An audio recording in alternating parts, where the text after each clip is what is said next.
Enero de 1933. Adolf Hitler asume el poder en Alemania. Lo ha alcanzado prometiendo ser un hombre de paz. Y apenas ha mencionado a los judíos. Pero ahora puede perseguir su verdadero objetivo y librar a Alemania de sus enemigos seculares. Los judíos eran el enemigo interior y Hitler, el gran líder, se encargó de señalarlo. Pero no todos los alemanes lo respaldan. A muchos les repugnaba ese maltrato a los judíos. De modo que debe encontrar la forma de convencerlos para que cambien y conseguir que piensen como él. Este es el relato de cómo Hitler y los nazis manipularon a todo un país a su antojo y lo indujeron a participar en el régimen más malvado de la historia.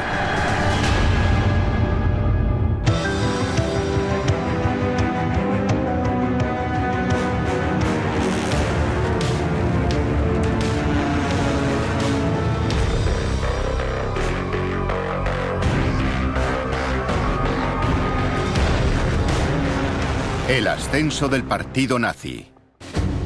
En el poder. Febrero 1933. Un mes después de llegar al poder, un nervioso Adolf Hitler se acerca a las ondas. Es su primer discurso radiofónico al pueblo alemán.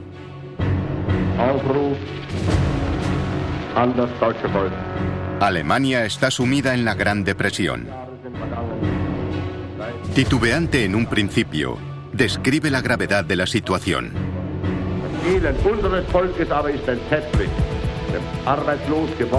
La pobreza de nuestro pueblo es una imagen terrible. Millones de personas no tienen trabajo y pasan hambre. Hitler explica que la tarea que les aguarda es enorme. Alemania sufre una crisis de nivel de vida muy grave, la mayor jamás experimentada en la historia del país. Hay centenares de miles de personas sin hogar. Un tercio de la población en edad de trabajar no tiene empleo. Y piensen en las repercusiones en términos de pobreza, alimentación, condiciones laborales. Todo se resiente. Hay una necesidad evidente de encontrar algún tipo de solución milagrosa al desempleo. Hitler ha llegado al poder prometiendo hacer de la economía su prioridad. El eslogan nazi era Brot und Arbeit, pan y trabajo. Elementos básicos que los alemanes se habían acostumbrado a no tener y que ellos prometen devolverles. Se despide pidiendo al pueblo que le dé 4 años para conseguir sus objetivos. Les dijo, mirad, haremos lo que prometimos, pero necesitamos tiempo para hacerlo. Así que por favor, tened Geduld, tened paciencia. Pero lo que muchos alemanes no saben es que la economía no es lo que realmente preocupa a Hitler. Sus ambiciones son otras desde hace tiempo, aunque no las menciona en su discurso.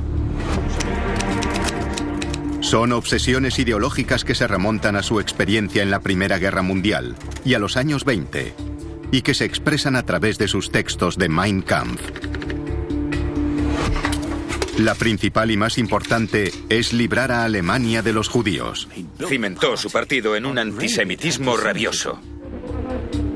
Los considera una fuerza malévola mundial, sin sentido de la nacionalidad y culpable de la crisis alemana. Es una gran trama para dominar el mundo, y nosotros los alemanes sufrimos por ellos. Es un movimiento internacional, pero en Alemania, dadas las terribles condiciones de posguerra, somos las víctimas. La forma de avanzar es librarnos de los judíos. 1 de abril de 1933. Apenas semanas después de llegar al poder, en vez de ocuparse del desempleo, Hitler se centra en los judíos. Se organiza un boicot nacional a las tiendas y negocios judíos, en los que los camisas pardas dirigen el bloqueo. Pero no sale bien. La reacción de la mayoría de los alemanes no es la esperada. Siguen comprando en las tiendas judías. Al pueblo alemán simplemente no les interesa la cruzada antisemita de Hitler. El informe de un diplomático estadounidense destinado en Leipzig resume el efecto del boicot y lo describe como impopular entre las clases trabajadoras y los círculos cultos de las clases medias.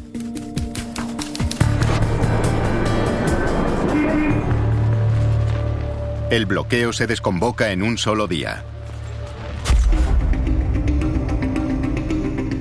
La lección clara para Hitler es que si quiere ganarse a los alemanes y que secunden sus ideas, primero tendrá que ganarse su confianza y hacer algo con respecto a la economía. La consecuencia de todo ello es que no volverá a mencionar a los judíos en 4 años. No es porque se haya ablandado con la cuestión judía, sino porque sabe que políticamente tiene más que ganar con una táctica más relajada que siendo duro.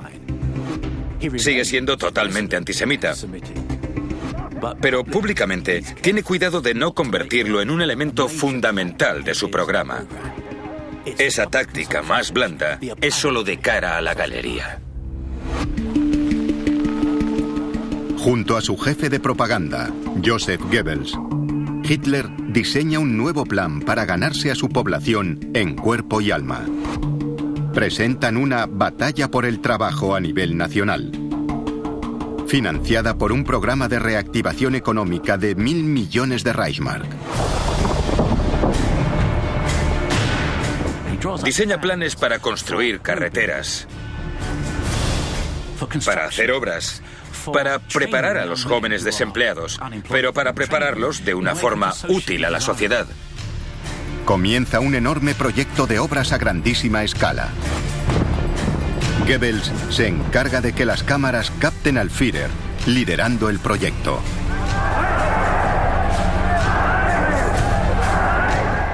Hitler se asegura de que lo vean a pie de obra, paleando tierra. El elemento central son las Autobahn, que constituyen la columna vertebral de su campaña de propaganda. La idea es conectar Alemania con 6.000 nuevos kilómetros de relucientes carreteras. Las Autobahn son el símbolo del crecimiento. Simbolizan un pensamiento ambicioso, una apertura. Vamos a alguna parte y lo hacemos físicamente, a través de nuestras carreteras. La promesa es que los alemanes normales y corrientes puedan viajar libremente y explorar su nación. Los alemanes estaban encantados, tanto como lo están hoy, con la idea de conducir por carreteras, de explorar su patria. Era como una visión del futuro. Era un mundo nuevo y prometedor. Y lo más importante, estos proyectos necesitaban muchos trabajadores. Para muchas de estas obras, hacía falta un número inimaginable de obreros. Eran proyectos de construcción a grandísima escala. Les pediremos a los jóvenes que están desempleados, apáticos, desarraigados, que sean los pioneros, que construyan las carreteras, las Autobahn, para que contribuyan positiva y valiosamente al crecimiento de Alemania, al tiempo que ganarán un buen salario. Enero 1934. Ha pasado un año y el régimen de Hitler marcha según lo previsto.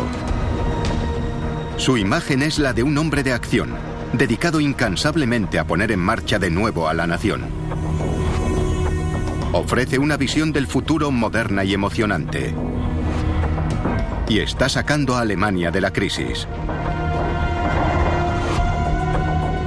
El desempleo cae notablemente. Ha pasado de 6 millones a 4. Pero el programa económico es solo la primera fase. El siguiente paso es llevar el mensaje del nazismo a todos los aspectos de la vida cotidiana.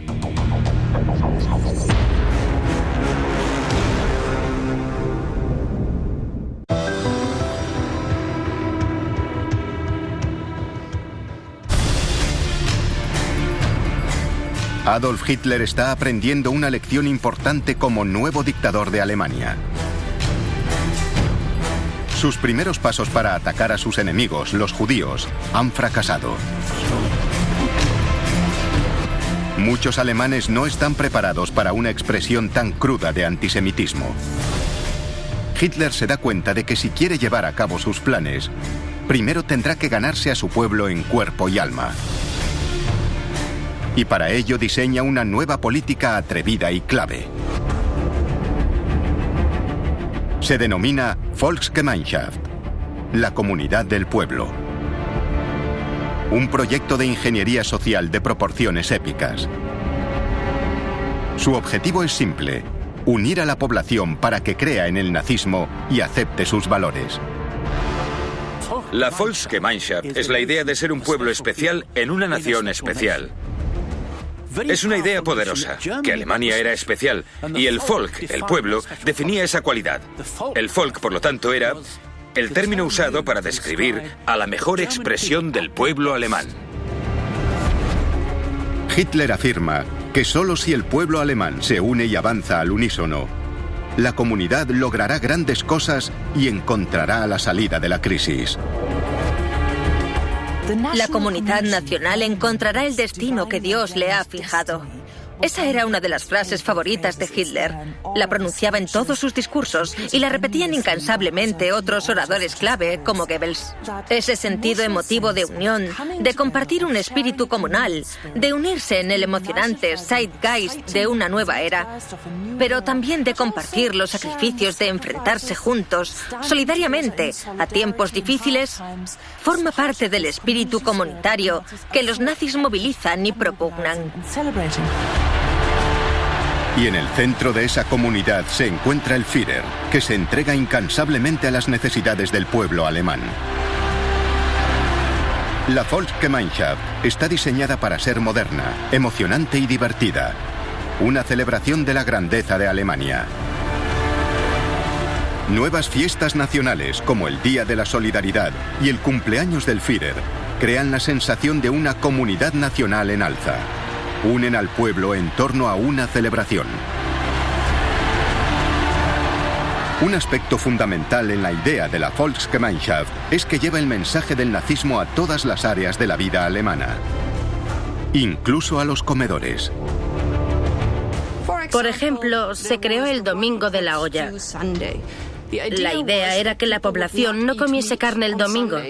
Tradicionalmente, los domingos se preparaba un asado, pero ahora se pedía la donación de ese dinero que se ahorraba a un plan público y solidario, ayudar a los pobres.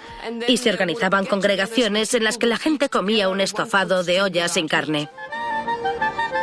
El almuerzo dominical ya no es algo familiar, sino que forma parte de un esfuerzo comunitario por la causa alemana.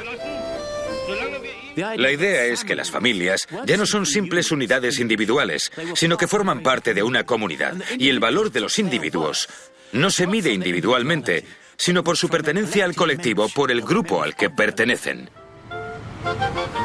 Para ayudar a crear esa Volksgemeinschaft, el partido nazi se introduce en todos los niveles de la sociedad. El nacionalsocialismo se infiltra en todas las áreas de la vida cotidiana, ya sea en organizaciones voluntarias o en su vida profesional. La población entra en contacto con representantes del nacionalsocialismo. El nazismo está presente en todos los ámbitos de la vida alemana. En concreto, su objetivo son los jóvenes y conseguir que se unan a esa visión. El nazismo intentó convertirse en el ala política del pueblo alemán en conjunto. Y para hacer algo así, es posible que no consigas convencer a los mayores, pero lo que sí puedes hacer es atraer a las generaciones más jóvenes a tu movimiento. Si lo que haces es a través del partido o para él, te convertirás en un buen nazi. ¿Y cuál es la mejor forma de hacer eso? No con un movimiento Boy Scout, sino unas juventudes hitlerianas. Abolió organizaciones juveniles similares, como los Boy Scouts y otros clubes religiosos católicos y protestantes, que se refundaron en las juventudes hitlerianas para niños y chicos y en la Bund Deutscher Mädchen para niñas y chicas alemanas. Básicos para el sentido de identidad comunal son los uniformes. Los uniformes son algo fantástico para unir a las personas de un grupo, para transmitirles la sensación de pertenecer a una comunidad especial. Estas nuevas organizaciones nazis son divertidas. Por primera vez, los jóvenes pueden explorar su patria y saborear la aventura. Las bodas también se nazificaron. Los recién casados recibían una copia de Mein Kampf el día de su boda.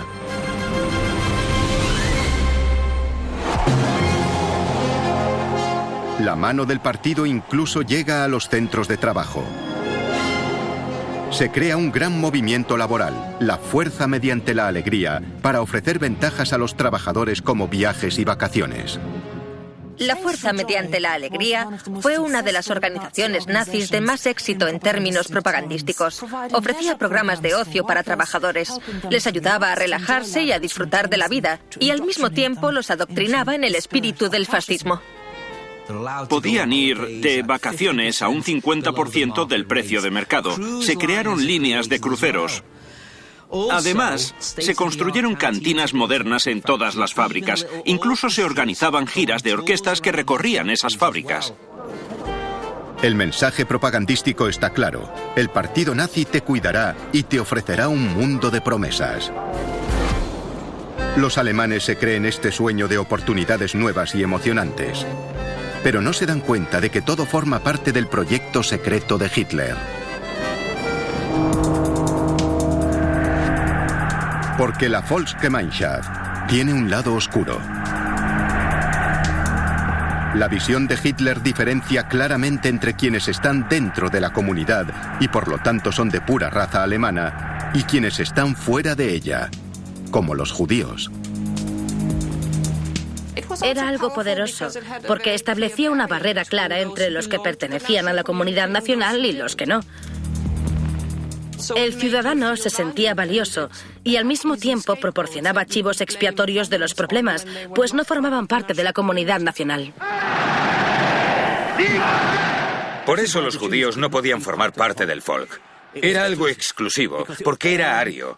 Se basaba y fundamentaba en el pasado glorioso y ofrecía un futuro glorioso. La Volksgemeinschaft es la primera etapa en un lento proceso para lavar el cerebro a los alemanes y conseguir que vean a los judíos como una clase inferior. En su momento, Hitler y su círculo interno utilizarán todo esto para hacer cómplices a los alemanes de crímenes atroces. Pero por el momento, deben tener paciencia.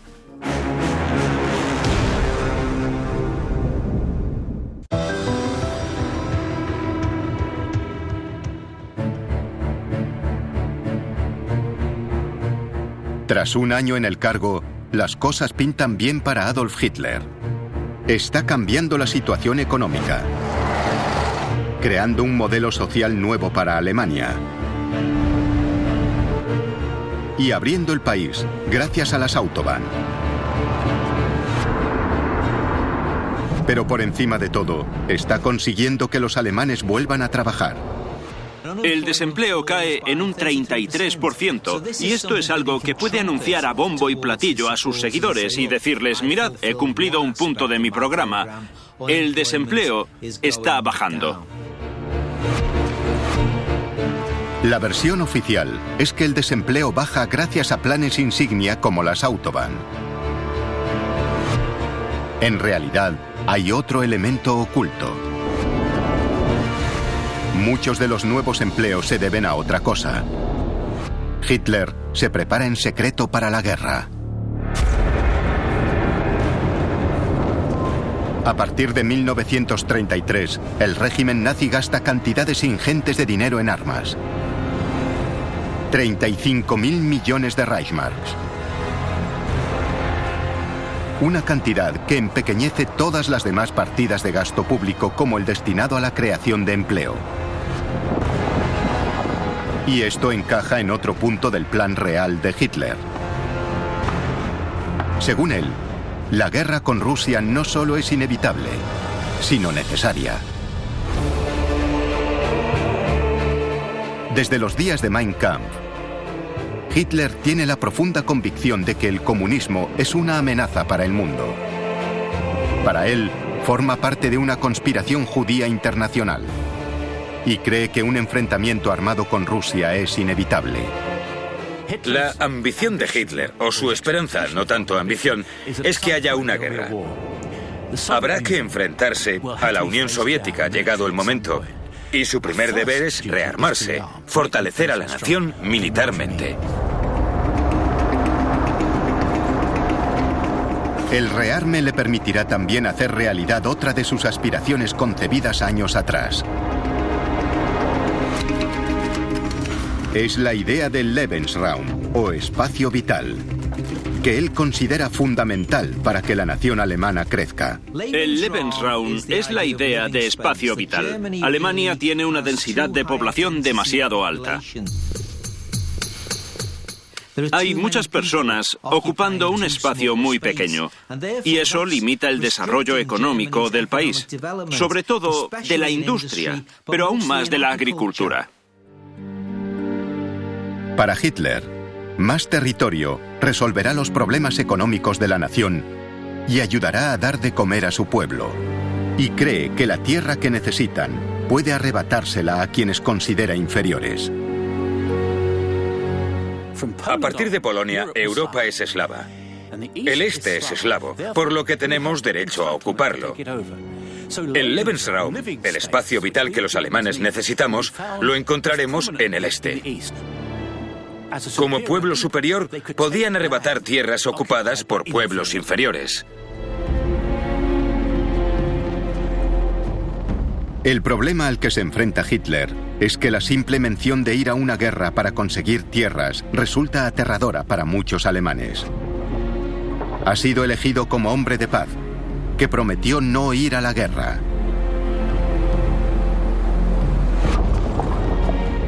Los recuerdos de los horrores de la Primera Guerra Mundial aún están frescos en la memoria de la población. 2,4 millones de compatriotas murieron. Centenares de miles resultaron heridos.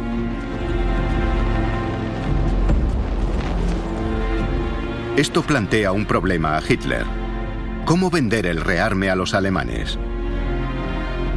Pero se le ocurre una justificación. No se trata de prepararse para la guerra, sino de recuperar el orgullo alemán. Es un gran programa. No es sufrimiento, compatriotas. Es un avance hacia nuestro destino providencial. La grandeza, la restauración de la grandeza de Alemania. El rearme, afirma Hitler, es un antídoto contra la humillación del Tratado de Versalles. Firmado por los aliados en 1919, el Tratado de Versalles obligaba a Alemania a compensarles por la Primera Guerra Mundial y restringe también el tamaño del ejército alemán. Según los acuerdos de Versalles, Alemania debía limitar su producción de armamento y su ejército a solo 100.000 hombres. Pero él calculó, y resultó que tenía razón, que si iba demasiado lejos no habría respuesta.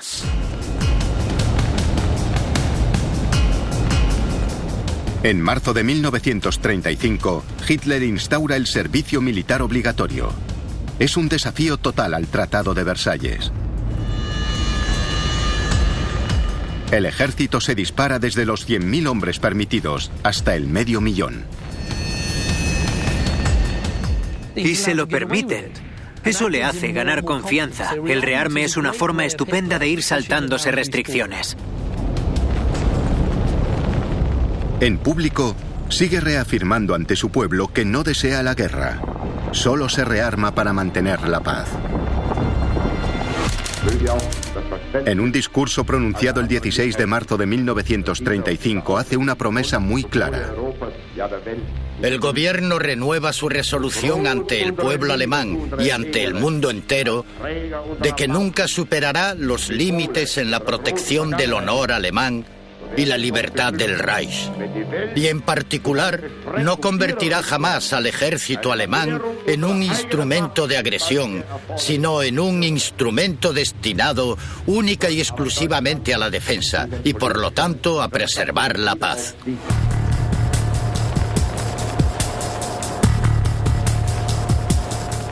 Sin embargo, el rearme tiene resultados inesperados.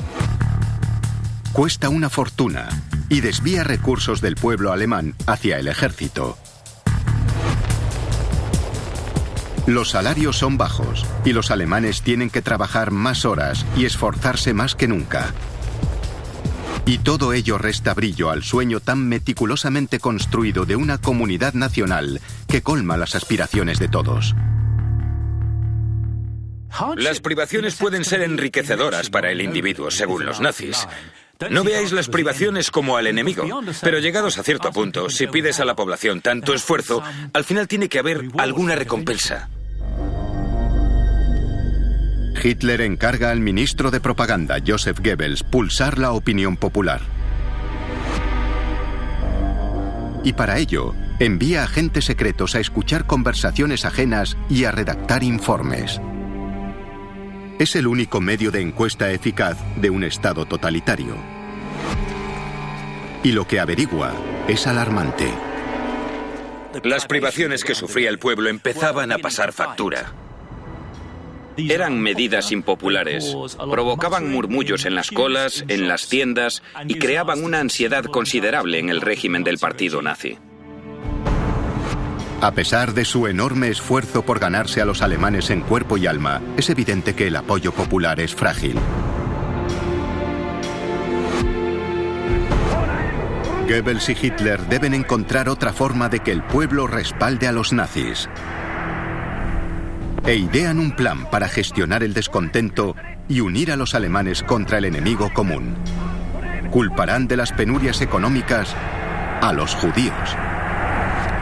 La idea del chivo expiatorio, del enemigo interno, distrae de los problemas económicos, de los problemas de desempleo que aún persisten. Y si se les culpa de la crisis, es solo por hacer justicia. No es venganza, es justicia. Los judíos recibirán lo que se merecen.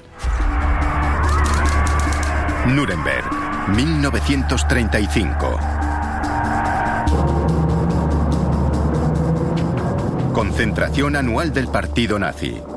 Un enorme espectáculo de propaganda que se celebra cada año. Nuremberg es importante. Fue la sede de las concentraciones anuales nazis a partir de los años 20. Pero mientras se desarrolla el espectáculo, entre bastidores, se realiza un cambio de última hora en el discurso clave de la concentración. Hitler está desesperado por demostrar al partido que tiene algo que ofrecer. Y en principio iba a versar sobre política exterior, pero decide retirar ese tema y presentar uno nuevo. En cambio, esta nueva política se presenta con una batería de leyes antisemitas. Las leyes de Nuremberg se elaboran como primer gran intento de convertir a Alemania en un estado racial, que era la ambición de Hitler, y obviamente atacaban a los judíos del país. La nueva ley para la protección de la sangre y el honor prohíbe el matrimonio entre alemanes y judíos. Se prohibía a los alemanes casarse con judíos, tener relaciones sexuales con judíos. Si un alemán ya estaba casado con un judío, se le permitía y se le animaba a divorciarse sin ningún problema. Eran las teorías raciales nazis convertidas en terrible realidad. La ley de ciudadanía despoja a los judíos de la nacionalidad y los convierte en meros súbditos, frente al resto de la población. Se convierten en extranjeros legales. Sin embargo, esto provoca complicaciones inesperadas. Los alemanes realmente no podían definir quién era judío y quién no lo era, aunque llevaban años y años debatiendo la cuestión.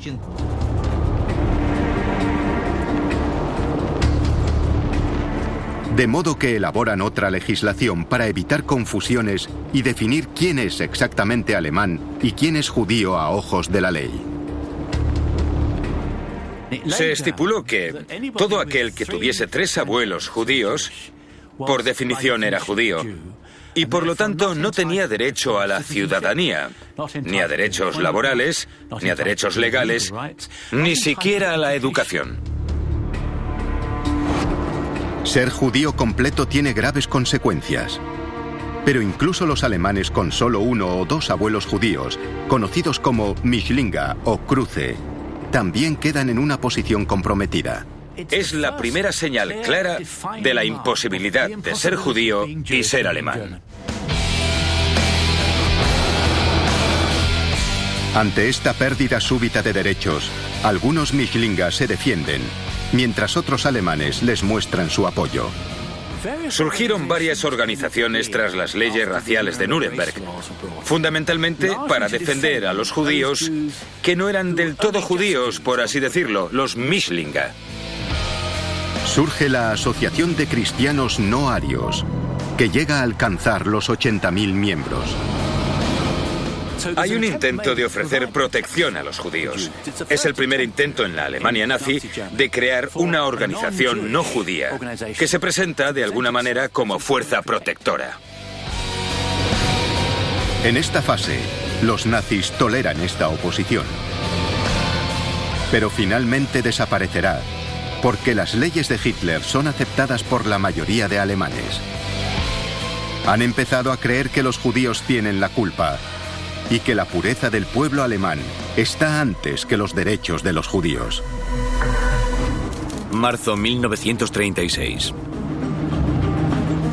7 meses después de las leyes raciales de Nuremberg, Hitler está haciendo progresos, pero aún no se ha hecho totalmente con los cuerpos y almas del pueblo alemán. Entre bastidores, Hitler trama un nuevo golpe propagandístico para distraer al pueblo de las dificultades económicas. Pretende apelar una vez más al orgullo nacional alemán. Entonces Hitler decide enviar tropas a Renania, una zona del oeste de Alemania desmilitarizada tras la Primera Guerra Mundial. Renania se había convertido en un tema candente para los alemanes desde 1918. Era territorio alemán que había sido ocupado por los franceses y que posteriormente declararon desmilitarizado. Al principio, sus generales no están de acuerdo. Algunos generales le advirtieron: es peligroso, Mein Führer. Los franceses reaccionarán y los británicos también podrían hacerlo. Se enfadó mucho con ellos y replicó: espero que las tropas nacionalsocialistas estén a la ofensiva, no a la defensiva. Pero ignora sus consejos y hace una apuesta monumental. En marzo de 1936, envía tropas alemanas a Renania, incumpliendo los términos del Tratado de Versalles una vez más. Y funcionó. Ocupó Renania en solo 2 días. Francia protesta, pero no hace ademán de resistir. El riesgo ha compensado. Un éxito. Esto lo convierte en un héroe a ojos del pueblo. Y los golpes propagandísticos no cesan. Hitler ofrece a su pueblo un nuevo objetivo reluciente por el que trabajar. Les presenta el Volkswagen, el coche del pueblo. Es el coche de la fuerza mediante la alegría, producido por una organización nazi. Sus folletos estaban por todas partes. La gente tenía unas latitas hucha de colores y había fotos de familias felices recorriendo un paisaje pintoresco y precioso en estos nuevos coches. Era inspirador. Subía el ánimo. La idea de que podías tener un coche y de que podías moverte a tu antojo es algo que ahora damos por sentado, pero para los alemanes de los años 30 era una ambición, tener tu propio coche. Hitler incluso esboza el concepto del Volkswagen en persona y encarga al diseñador de automóviles Ferdinand Porsche que lo haga realidad.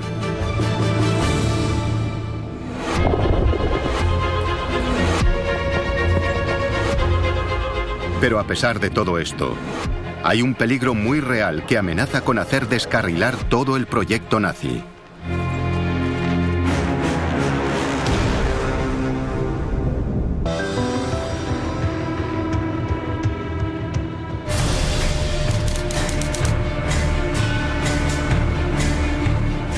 Hitler lleva casi 3 años en el poder. Alemania parece un país que sabe a dónde va. Se muestra con orgullo en la escena internacional.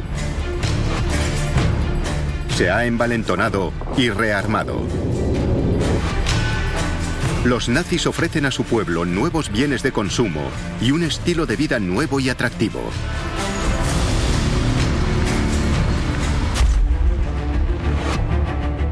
Pero entre bastidores, el país está al borde de una crisis económica.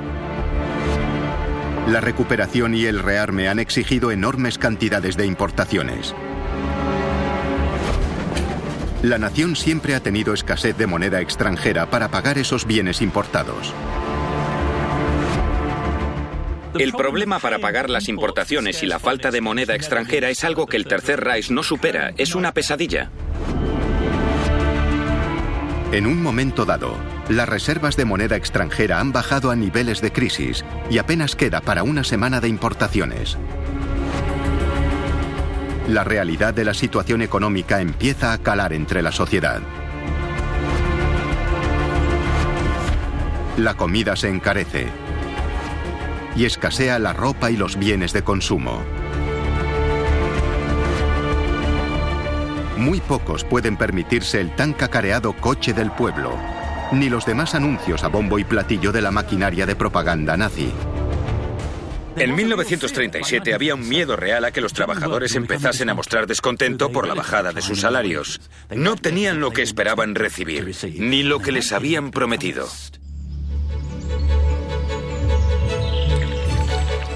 Sin embargo, hay algo que salva a Hitler y a su partido. Los acontecimientos mundiales acuden en su ayuda. En 1937, el comercio internacional empieza a repuntar. La economía mundial se recupera durante los 12 meses siguientes. Es un fenómeno mundial. La economía europea mejora y Alemania, junto al resto de países, experimenta los beneficios de esta mejoría. Esa es la suerte que tienen Hitler y los nazis.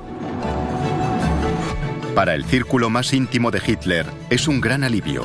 Han pasado página. Pasan de estar al borde del colapso a que parezca que su plan funciona. Las arcas alemanas vuelven a llenarse. El Tercer Reich de nuevo puede permitirse alimentar a su pueblo. Y el desempleo llega prácticamente al cero. Hitler parece un genio de la economía.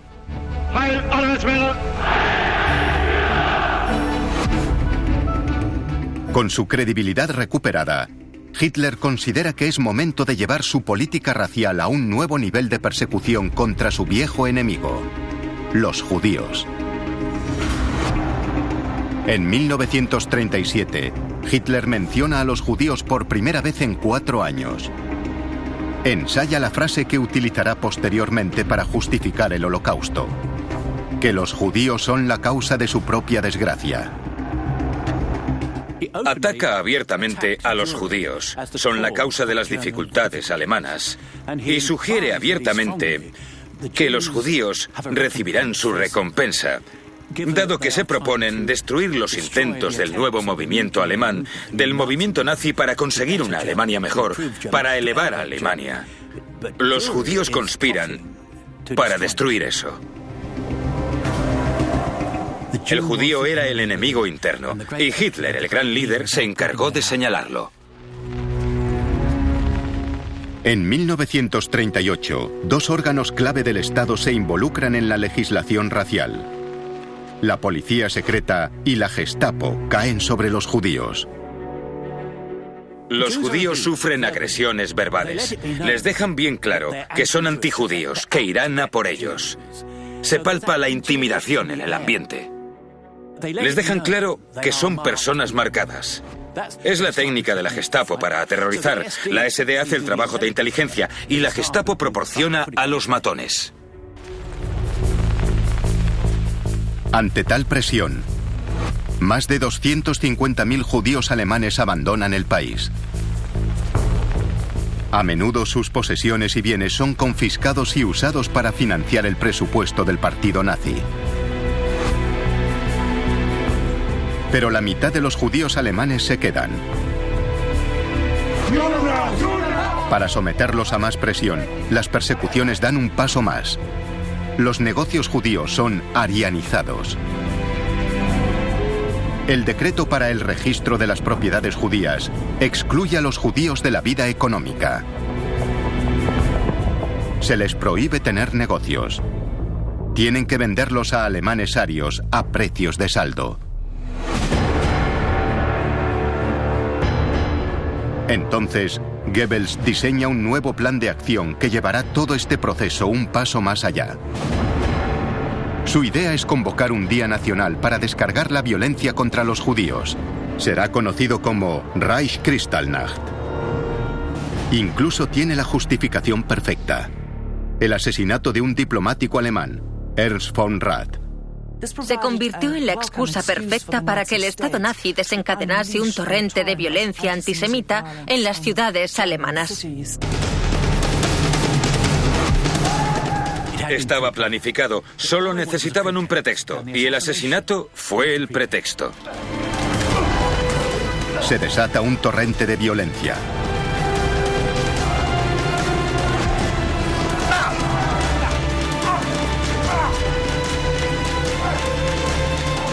Los nazis atacan propiedades y negocios judíos.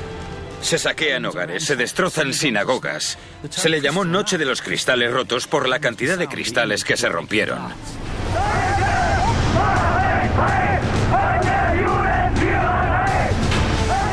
Las multitudes, azuzadas por las SS, destrozan tiendas alemanas, rompen los cristales de los locales y atacan, golpean y masacran judíos.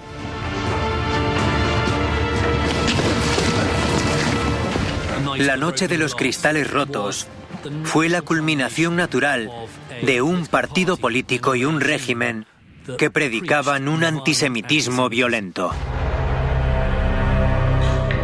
1000 sinagogas son quemadas.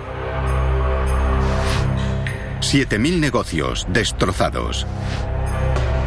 91 judíos asesinados. 30.000 enviados a campos de concentración.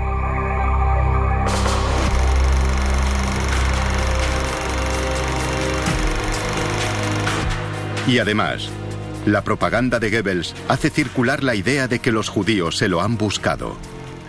Culpan a los judíos de la Kristallnacht y afirman que el pueblo no pudo aguantar más su ira contra los judíos y los atacó.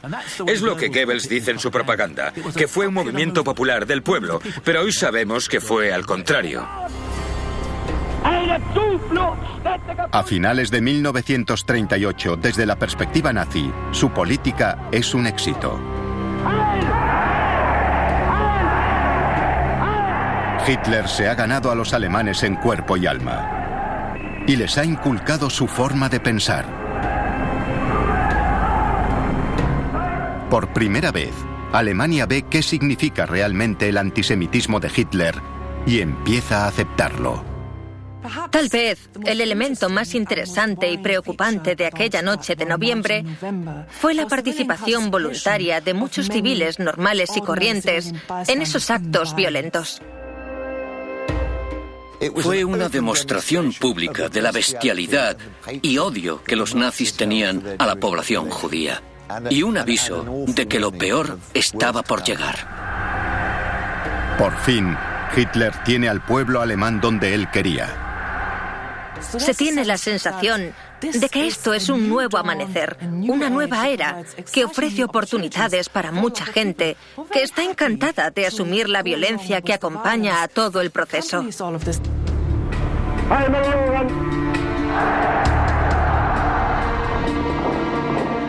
Alemania se ha rearmado. Los enemigos de Hitler, como los judíos, pueden ser perseguidos con una resistencia mínima. Ahora está listo para la guerra.